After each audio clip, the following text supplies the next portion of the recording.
आज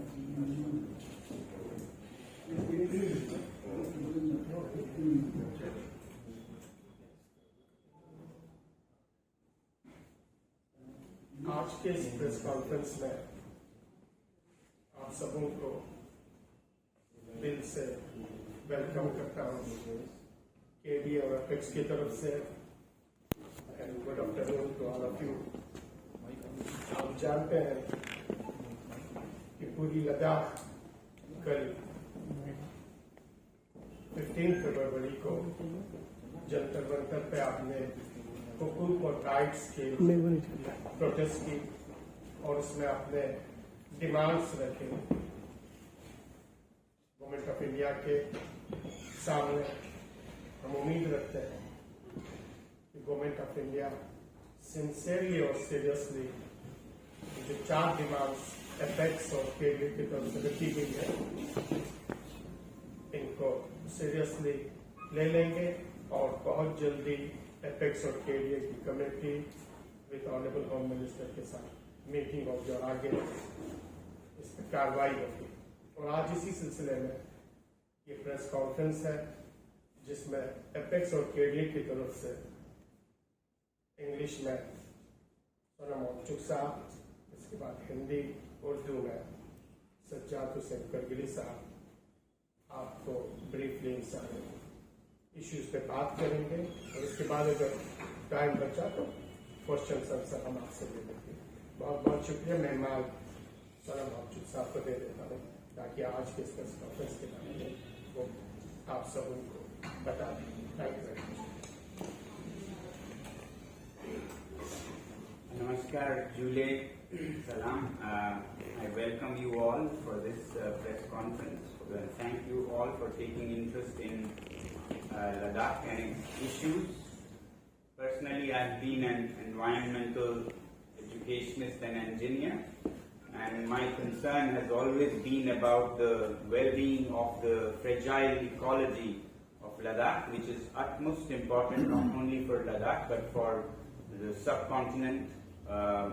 2 billion people depend on the waters from these glaciers and these mountains, and I have been very supportive of safeguards for these mountains, which are there in the Article 244, Schedule 6, and it has been assured to the people through various communications and meetings of various ministries like Home Ministry, Law Ministry, and Tribal Ministry, and it has been on the top of the manifestos in different elections.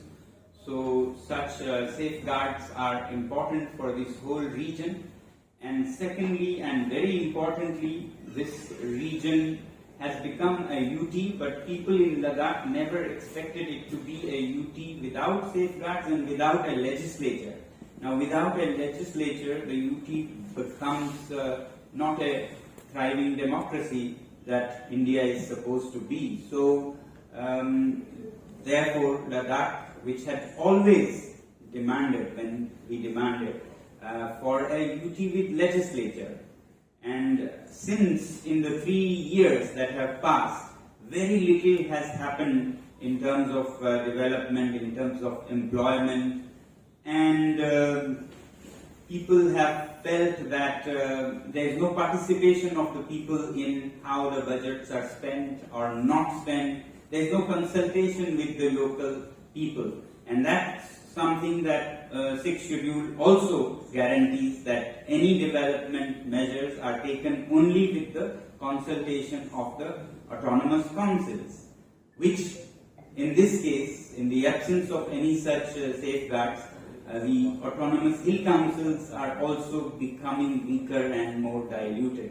So the people of Ladakh are compelled to demand for full statehood, which I think is not an inappropriate aspiration at all for this corner of the country to have the same fruits of democracy as any other part of India, to have assemblies where elected representatives make decisions about the destiny of Ladakh, rather than one person who may not be familiar with the terrain and the ecology, comes only for 3 to 5 years and leaves, and the consequences of those decisions are then borne by people who have to live there and for generations.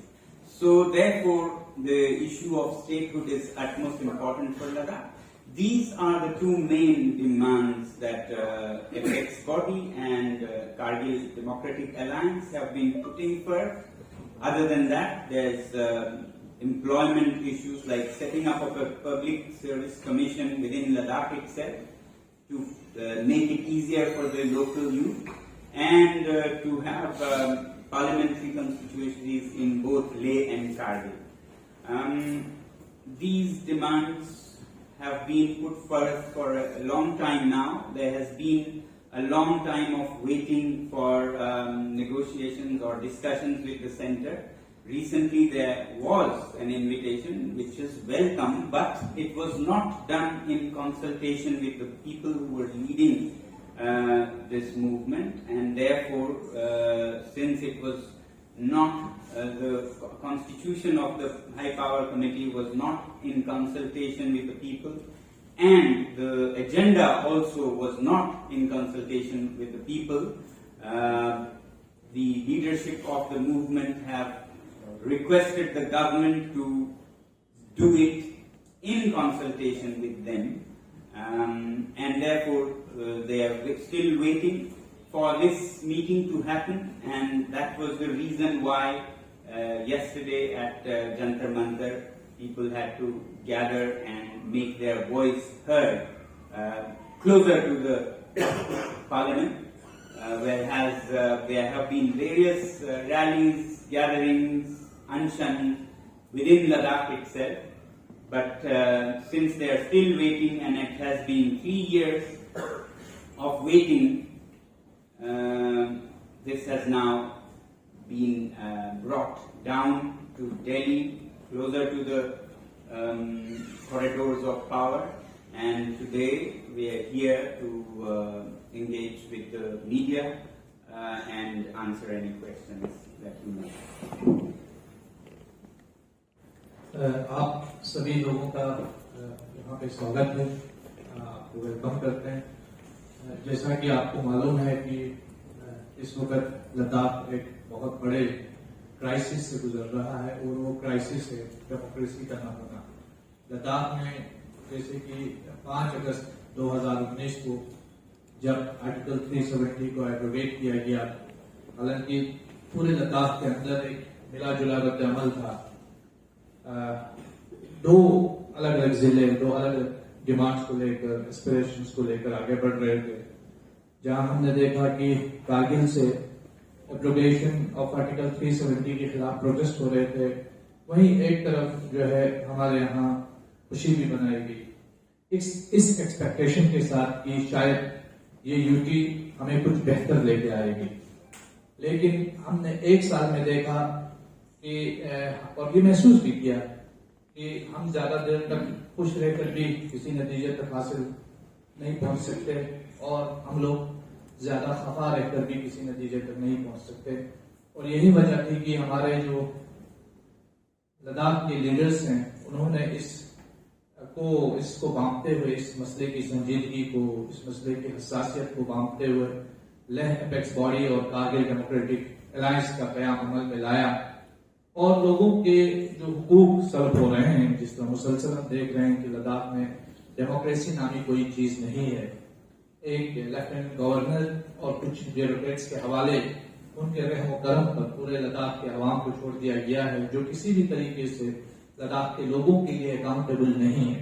तो इस नतीजे पर पहुंचे कि हम आए और लद्दाख के बेहतर मुस्तकबिल के लिए हम बैठ करके कुछ प्लान मुरतब करें, ताकि आइंदा हम लद्दाख को किस जहन में, किस रास्ते पे ले जाएं, किस ट्रैक पे ले जाना चाहते हैं, इसका फैसला कर सके। और यही वजह हुई कि लेह एपेक्स बॉडी और कारगिल डेमोक्रेटिक अलायंस ने मिलकर यह 4 पॉइंट एजेंडा मुरतब किया, जिसमें स्टेटहुड की डिमांड सरफेस, और फिर उसके बाद 6 शेड्यूल जो कि हमारी ट्राइबल पॉपुलेशन मोर देन 95% जो हमारी पॉपुलेशन है वो ट्राइबल है। इसलिए तमाम हमारे जो लैंड के, कल्चर के, हमारी एथनिसिटी के जो उनके उसके तहफ़्फ़ुज़ के लिए 6 शेड्यूल की डिमांड हमने रखी है सरकार के सामने। और फिर एक बेरोजगारी का न थमने वाला जो सिलसिला है वो शुरू हुआ पूरे लद्दाख के अंदर। और आज हमारे ग्रेजुएट्स, हमारे PhD होल्डर्स वो सड़कों पे घूम रहे हैं। कोई इंतजाम नहीं है रोजगार का सरकार के पास, और कोई प्लान नहीं है। और लद्दाख पब्लिक सर्विस कमीशन की जब बात आई तो सरकार की तरफ से ये कहने में मिला, सुना हमने कि हमारा कोई प्लान नहीं है फिलहाल लद्दाख पब्लिक सर्विस कमीशन बनाने का। तो इसका मतलब ये हुआ कि लद्दाख के लोगों को पूरी तरीके से डिसएम्पावर किया गया, लद्दाख के लोगों को पूरी तरीके से दीवार पे लेके रख गया। और चौथी जो हमारी डिमांड थी कि क्योंकि सरकार का खुद का अपना दावा था कि हमने लद्दाख के लोगों को एम्पावर करना है, तो हमने ये डिमांड सरकार को रखी, अगर आपने सीरियस हैं आप इस अपनी बात पर, तो लद्दाख के लोगों को, लेह और करगिल के लोगों को अलग अलग नुमाइंदगी दी जाए पार्लियामेंट के अंदर, ताकि हमारी जो नुमाइंदगी है वो मजबूत हो सके। तो इन 4 एजेंडाज को लेकर, इन 4 पॉइंट्स को लेकर हमारी क़यादत स्ट्रगल कर रही है, जद्दोजहद कर रही है। और सरकार से बातचीत के लिए हमेशा हमने दरवाजे खोल रखे हैं, लेकिन सरकार के जरिए जो डिजाइन के टेक्टिक्स है और एक नफ्सियाती तौर पर थका रहने का एक जो सिलसिला शुरू हुआ है, ये बड़ा डिसअपॉइंटिंग है। जैसा कि आपको मालूम है, लद्दाख बहुत ही स्ट्रेटेजिकली इंपॉर्टेंट जगह है, जहां एक तरफ आपको चाइना का बॉर्डर है तो दूसरी तरफ एक पाकिस्तान का बॉर्डर है। और लद्दाख के लोगों को भी इस वक्त जो है महरूम कर देना और डिसअपॉइंट कर देना, मुझे लगता है ये बहुत अच्छी बात नहीं है। और मैं चाहता हूं सरकार से हमारी यही गुजारिश है कि वो लद्दाख के लोगों के एस्पिरेशन को समझे, और लद्दाख के लोगों को जिस तरह सरकार ने जो अपने प्रॉमिस किए हैं, हम किसी और की बात नहीं, खुद सरकार के जो जुबानी जो वादे सरकार ने किए हैं कि हम मुख्य धारा से जोड़ेंगे लद्दाख के लोगों को, हम लद्दाख के लोगों को जो है वो मर्ज किया है हमने इंडिया में, इस तरह की बहुत सारी चीजें हैं जो सरकार ने 370 के हटाने के बाद दावे किए थे, तो वो चीजें दें। लेकिन आपको ये भी बताएं कि जब हम as state of Jammu Kashmir में थे, लद्दाख की एक ऐसी रिप्रेजेंटेशन लद्दाख को थी कि लद्दाख का एक रिप्रेजेंटेटिव एक स्टेट के चीफ मिनिस्टर को इलेक्ट करने का और उसे अनवोट करने का भी पावर रखता था। और इस तरह के बहुत सारे एग्जाम्पल्स हैं कि जम्मू कश्मीर एज स्टेट, जम्मू कश्मीर की जो सरकारें हैं वो लद्दाख के रिप्रेजेंटेटिव्स के वोट से हुकूमत बनी है और हुकूमत से वो बेदखल भी हुए हैं। तो एक ऐसे स्टेट को, ऐसे एरिया को डिसएम्पावर करना, मुझे लगता है लद्दाख को एम्पावर करना नहीं, लद्दाख के लोगों के साथ मजीद जो है ज्यादती करना है। और सरकार को चाहिए कि हमारे इन 4 मुतालिबात को सुने, एड्रेस करे, और लद्दाख में ये जो एक सिलसिला शुरू हुआ है रेजिडमेंट दिखाने का, इस सिलसिले को सरकार खत्म करे और बचे। मैसेज जिसको भी कोई क्वेश्चन पूछनी हो तो आप प्लीज, एक आदमी एक ही क्वेश्चन पूछ सकते हैं, आप क्वेश्चन पूछ रहे हैं। मेरा सवाल ये है कि आप लोग जैसा बताया कि लद्दाख में भी प्रोटेस्ट हुए, अभी जंतर मंतर पे हुआ, अभी तक सरकार से आपकी तरफ कोई रीच आउट तो हुआ नहीं है, आगे का क्या प्लान ऑफ एक्शन है, आगे क्या करने का सोच रहे हैं? देखिए, किसी भी डेमोक्रेटिक सोसाइटी में हमारे पास जो कॉन्स्टिट्यूशन हमको परमिशन देता है वो ये है कि आप प्रोटेस्ट के जरिए अपनी बात सरकार तक पहुंचाएं। और जहां प्रोटेस्ट करने का भी आपको राइट न मिले तो आप समझ लीजिए कि that is death of democracy. क्योंकि डेमोक्रेसी में जहां एक्सपेक्टेशंस होती हैं और एक्सपेक्टेशंस फुलफिल नहीं होती हैं तो वहां प्रोटेस्ट होता है। तो हम चाहेंगे कि अगर सरकार हमारे मुतालिबात को नहीं सुनती है तो हमारे पास यही है, जितने भी कॉन्स्टिट्यूशन के अंदर हमारे लिए राइट्स हैं, उन तमाम राइट्स का, अधिकार का हम इस्तेमाल करेंगे और हम अपने प्रोटेस्ट को मजीद इंटेंसिफाई करेंगे। नेक्स्ट सर, पर्यावरण को लेकर क्या कुछ तब्दीलियां आई हैं आज?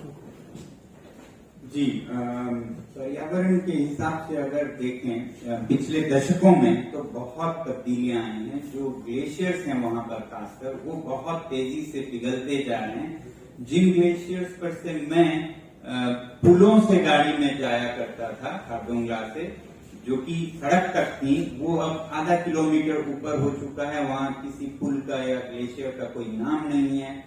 और जब ये ग्लेशियर्स पिघलते हैं तो ये खामोशी से नहीं पिघलते हैं, ये बाढ़ के शक्ल में आ जाते हैं। और ऐसे बाढ़ें, ग्लेशियल फ्लड्स बहुत इनकी फ्रीक्वेंसी बढ़ती जा रही है।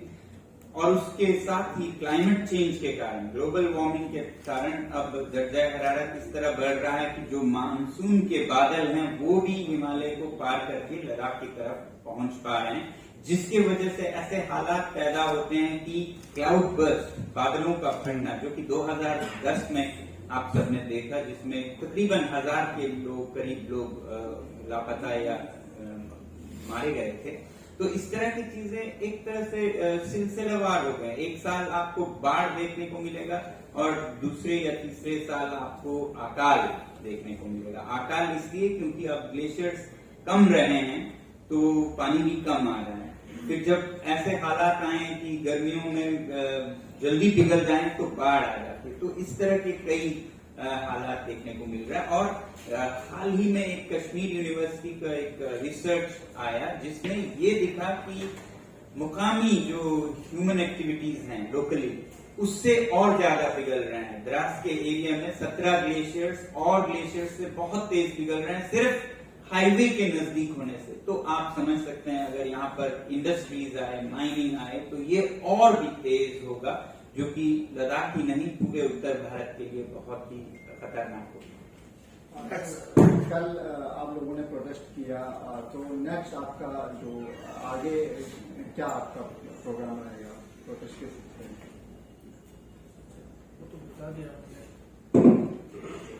वो तो हमने बता दिया, जैसे कि हमारी लीडरशिप ने भी ऑलरेडी ऐलान किया है कि 2023 और 2024 में अगर हमारे मुतालिबात पूरे नहीं होते हैं तो हम अपना जो प्रोटेस्ट है उसको इंटेंसिफाई करेंगे। और डेमोक्रेटिकली और कॉन्स्टिट्यूशनली जितना हमारा हक बनता है, जहां जहां तक हम जाके, जिस लेवल तक हम जाके अपना प्रोटेस्ट कर सकते हैं, एहतजाज कर सकते हैं, हम करें।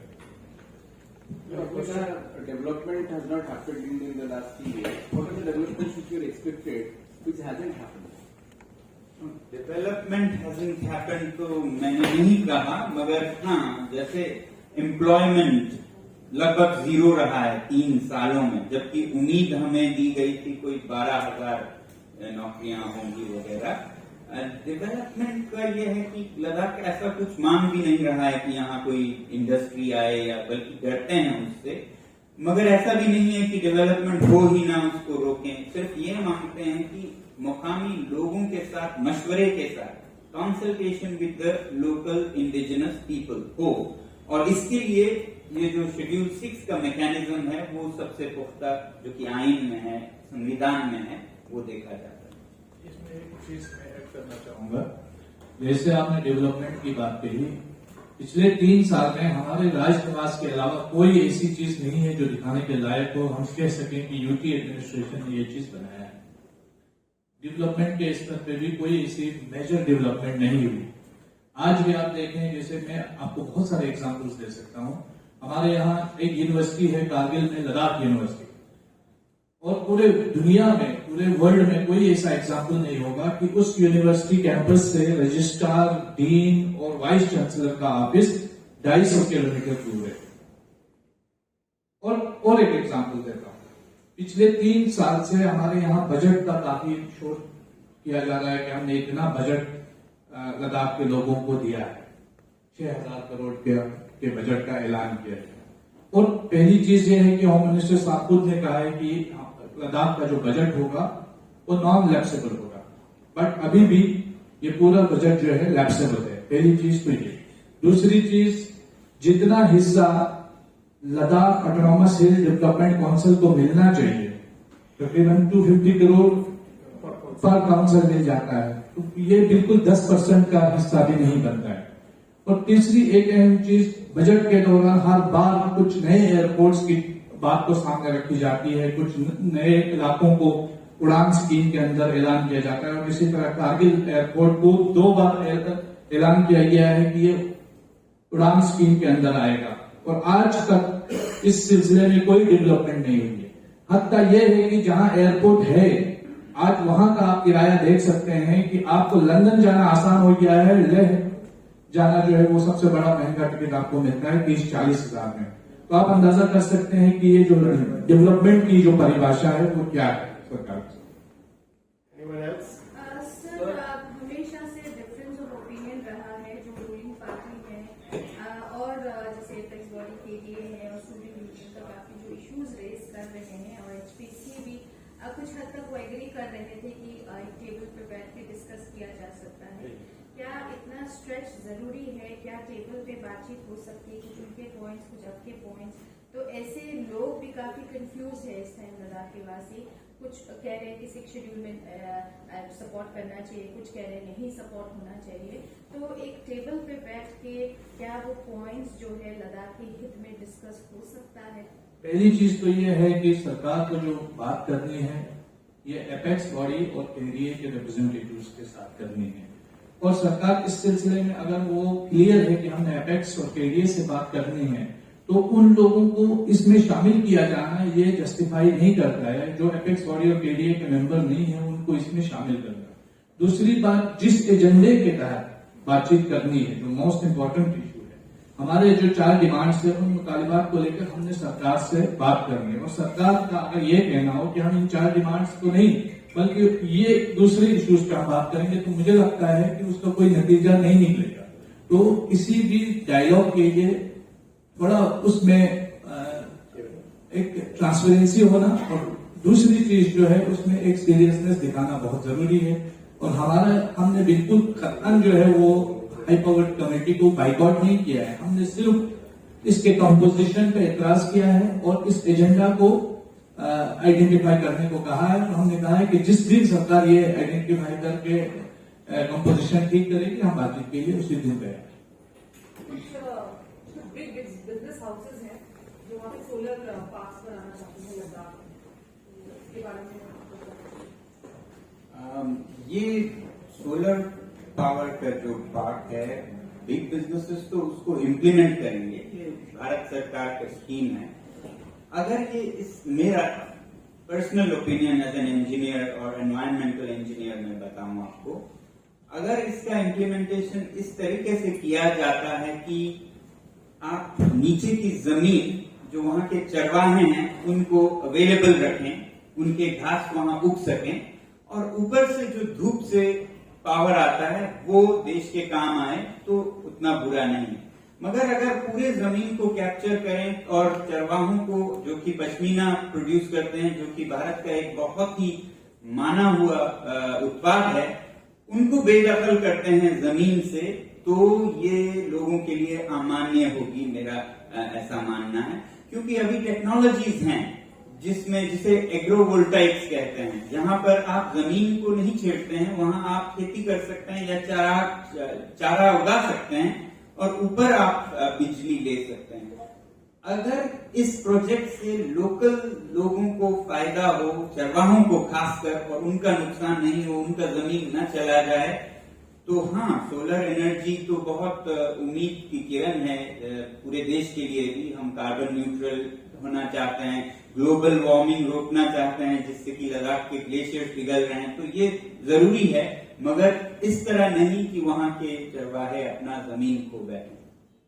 Anyone else? तो जब वहाँ से जो डिमांड आपने रखी है, डिमांड में काफी बार वायलेशन देखने को मिला कि यूटी विद लेजिस्लेचर या 6 शेड्यूल की डिमांड कर रहे हैं, स्टेट हुड की डिमांड कर रहे हैं। एक ही डिमांड है कि या कुछ और आप लोग इस पे क्या करेंगे कि 6 शेड्यूल चाहिए या यूटी विद लेजिस्लेचर चाहिए या स्टेट हुड चाहिए? पहली चीज तो ये है कि डिमांड करना जो है ना वो कोई बुरी बात नहीं है, ये कॉन्स्टिट्यूशनल चीज है, पहली चीज। दूसरी चीज ये है कि जब से एपेक्स बॉडी और केडीए ने ज्वाइंट हमने एजेंडा फिक्स किया है, तब से हमने कोई किसी किस्म का वेरिएशन नहीं हुआ है पिछले 3 साल से, और यूटी बने हुए 4 साल हुए। और जो यूटी जब आई तो आनंद फानंद में आई, जाहिर सी बात है जब कहीं पे कोई हादसा होता है तो वहां काफी चीजें जो है उसमें वेरिएशन आता है, चीजों को समझने, चीजों को अंडरस्टैंड करने में वक्त लगता है। तो अब जब लद्दाख के पूरे लोग मिल के 4 पॉइंट पे आ चुके हैं, तो मुझे लगता है कि यही हमारा जो है एजेंडा है जिसको लेकर हम आगे बढ़ रहे हैं और इसी को हम आगे रख रहे हैं। अच्छा, वहाँ Anyone पे else? राजनीतिक लोकतंत्र ये लास्ट क्वेश्चन। राजनीतिक लोकतंत्र की क्या स्थिति है वहाँ पे लद्दाख में? क्योंकि हम लोगों को दिल्ली में रहते हुए नहीं पता, तो थोड़ा सा बता दें इसके बारे में। थोड़ा मैं बताऊंगा, थोड़ा जी बताएंगे। मैं जो बताऊंगा जैसे करगिल के संदर्भ में बताऊंगा, कि किसी भी प्रोटेस्ट के लिए, खासकर हमारे स्टूडेंट्स अगर प्रोटेस्ट करते हैं तो उनके खिलाफ पुलिस एक्शन हो जाता है। अभी लास्ट ईयर हमारे बच्चों ने किसी जमीन के इशू पे प्रोटेस्ट किया, उनको कुछ दिनों बाद जो है वो समन भेजा जाता है कि आइए आप जो है वो क्यों कर रहे हैं, पुलिस में बाकायदा उनको बुलाया जाता है। किसी किस्म का क्रिटिसिज्म जो है वो यूटी एडमिनिस्ट्रेशन टॉलरेट नहीं करता है। और तो और मैं आपको बताऊं, जैसे हमारे लेह के अंदर भी बहुत सारे लोगों के इस सिलसिले में ग्रीवेंसेस हैं, लेकिन जहां तक मैं समझता हूं डिसेंट का कोई स्पेस नहीं है, आपके पास कोई अकाउंटेबिलिटी नहीं। अभी जैसे हमारे यहाँ Kargil Ladakh autonomous territory government Kargil है, और हमारे दोनों डिस्ट्रिक्ट्स में कुछ ऐसे हिल काउंसिल्स को पावर्स हैं और कुछ ऐसे उमूर हैं, शोबे हैं जो हिल काउंसिल के अंदर आते हैं, जैसे कुछ सरकारी महकमे हैं। तो यूटी एडमिनिस्ट्रेशन जिसको चाहे वो ट्रांसफर करके ले जाती है और हिल काउंसिल को कंसिडर नहीं लिए बगैर, उनको कॉन्फिडेंस में लिए बगैर। जैसे हमारे सामने अभी एक रिसेंटली, क्योंकि यूटी एडमिनिस्ट्रेशन की कोशिश ये भी रहती है कि कैसे इनको आपस में लड़ाएं, लेह को करगिल के खिलाफ, करगिल को लेह के खिलाफ। तो इस सिलसिले में इन्होंने अभी एक काम ये किया कि हमारे 36 एम्प्लॉइज को एक जगह से जो डिस्ट्रिक्ट केडर के थे उन्हें उठा के लेह शिफ्ट किया। हालांकि बाद में इनका आर्ग्यूमेंट ये था कि हमने लेवल बराबर करने के लिए किया है, और लेवल बराबर करने का बेहतरीन तरीका ये था कि लेह में आप इतने ही लोगों को जॉब दे सकते थे ताकि वो लेवल बराबर आएगा। तो उसके बदले आपने कारगिल से ही हटा करके उधर लेह शिफ्ट किया, और हिल काउंसिल के अंदर जो पोस्ट आते हैं या जो डिपार्टमेंट्स आते हैं उनको कॉन्फिडेंस में ही नहीं किया। तो उससे आप अंदाजा कर सकते हैं जो इलेक्टेड बॉडीज है उनकी क्या हालत है। और एक चीज, लद्दाख यूटी बनने के बाद जो पहला प्रोटेस्ट हुआ है वो बीजेपी रूलिंग काउंसिल के चीफ एग्जीक्यूटिव काउंसिलर ने किया है, और इसकी शुरुआत वहीं से हुई थी। तो ग्राउंड सिचुएशन बता रहे थे, मगर पूरे स्ट्रक्चर में डेमोक्रेसी नहीं है, लोकतंत्र नहीं है। जैसे चुने हुए प्रतिनिधि लद्दाख का फैसला नहीं करते हैं, ये यूटी विदाउट लेजिस्लेचर है, तो एक लेफ्टिनेंट गवर्नर अपने समझबूझ से या अनजाने से जो भी करते हैं, और उस पर यह है कि जो लेफ्टिनेंट गवर्नर हैं वो लोकल एक्सपीरियंस के नहीं होते हैं, वो सिर्फ 3 साल 5 साल के लिए आते हैं, उनको नहीं समझ आता है लद्दाख का, जब तक समझ आ जाए तो वो चले जाते हैं और कोई समझने के लिए आ जाते हैं। तो इससे लद्दाख जैसे इलाके का, जो कि इतना मुख्तलिफ है, अलग है बाकी देश से, मैं तो कहूँगा दुनिया से अलग है, ये किसी और ग्रह की तरह ज्यादा दिखता है। अगर आप जाएंगे मंगल या चांद, तो उसको कोई अनजान कैसे उसका देखभाल कर सकता है। वो एक तो क्योंकि उन पर किसी का अकाउंटेबिलिटी नहीं है, तो वो ऐसे फैसले करेंगे जो शायद मुतासिर हो, असर अफेक्टेड हो कमर्शियल इंटरेस्ट से या किसी भी और इंटरेस्ट से रादर देन लोकल इंटरेस्ट से, और उनके जो नतीजे हैं वो पीढ़ियों को भुगतना पड़ सकता है, जो लद्दाख में रहेंगे मरेंगे। तो इस स्ट्रक्चर में ही डेमोक्रेसी है नहीं। जैसे जम्मू कश्मीर में थे तब भी हम 4 MLAs भेजते थे जो काफी असर रखते थे, तो अभी वो सब सस्पेंडेड डेमोक्रेसी में है। मैं तो ये कहता हूं कि Ladakh has gone into permanent governor rule, जो कि कुछ महीने के लिए हो भी तो उसे बदनसीबी माना जाता है। बाकी फिर डिपेंड करता है कि जो लेफ्टिनेंट गवर्नर हैं वो कितने डेमोक्रेटिक हैं या नहीं है। अभी तो नए आए हैं, हमें नहीं पता है, मगर पिछले हाल में हमने ये देखा कि बहुत ही खौफ और हिरास के साथ चलाने की कोशिश हुई। जहां कोई सोशल मीडिया पे कुछ बोले या क्या कहते हैं कुछ लिखे तो उनपे FIR हो जाते थे। कोई एम्प्लॉय 6 शेड्यूल की बात करें तो उनको एक्सप्लेनेशन और ट्रांसफर हो जाते थे। अभी कुछ यूथ ने एक स्टेडियम में 6 शेड्यूल पुकारना शुरू किया तो उनको थाने लेकर बहुत पिटाई हुई, ऐसा बताया जाता है।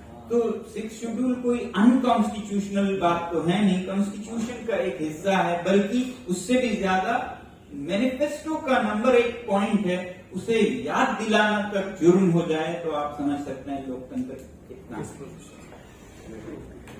चलिए, आप सबों का बहुत बहुत शुक्रिया, धन्यवाद।